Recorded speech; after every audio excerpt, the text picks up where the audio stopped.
5 civilians have been killed and 2 others injured after Pakistani forces violated the ceasefire along the line of control in the Poonch district of India's Jammu and Kashmir.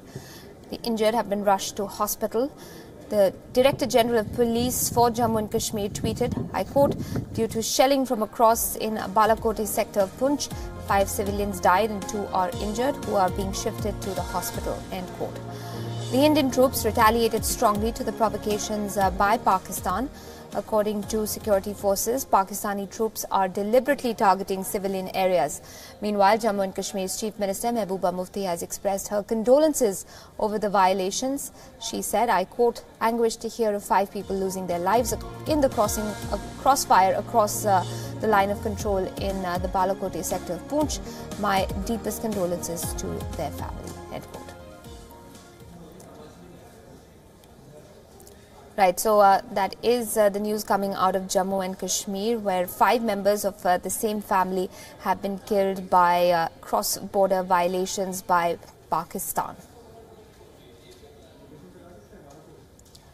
My colleague WION's Raghvendra Rao joining me live from the newsroom for more on that story. Raghvendra, tragic once again, 5 members of the same family have been killed.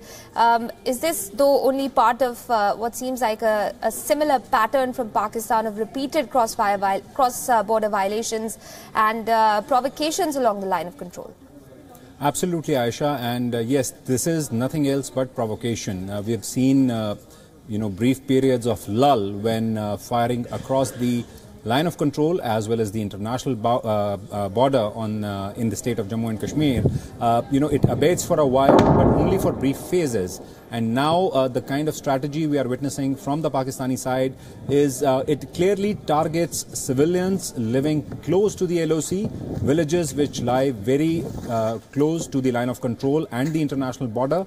And although this tension has been brewing between both the countries, India and Pakistan, for years now, the last year we saw an unprecedented upscaling of these ceasefire violations. There were more than 800 violations, and even during most of these violations, at times both sides, whenever there is a violation from the Pakistani side or whenever the Indian side retaliates, they try not to target the civilian population which is living very close to the LOC. Now there are borders on either side of the LOC, and these villages are, they have lots and lots of people living there. And the fact that these shellings from the Pakistani sides are now directly targeting Indian civilians living in these villages, clearly a huge cause of worry. And the retaliation which the Indian side is engaging in and will probably engage in more actively in days and weeks to come, we may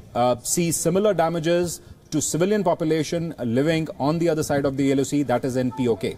Right, and Raghvendra, could I also ask you, you mentioned of course that India has retaliated strongly today as it has in the past to these violations along the LOC, but would it be safe to say also that the situation along the line of control in many ways reflects the animosity between both sides diplomatically as well, given what's going on with allegations being flung left, right and centre from either side on the treatment being meted out to their officials on either side of the border?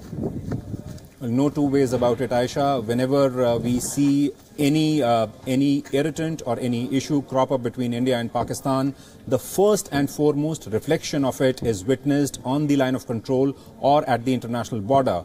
Now we are witnessing a diplomatic row between both countries alleging mistreatment of their bureaucrats and officials of their respective high commissions staying in each other's country, and that row is still to be settled. As has been the trend in the past, whenever there is an issue that crops up between both the countries, it invariably reflects on the LOC, and ceasefire violations, they only escalate whenever there is any issue, ongoing issue brewing between both the countries. We are witnessing a similar situation here as well. Right. Raghvendra, thank you for bringing us that update on what's going on along the line of control. Appreciate it.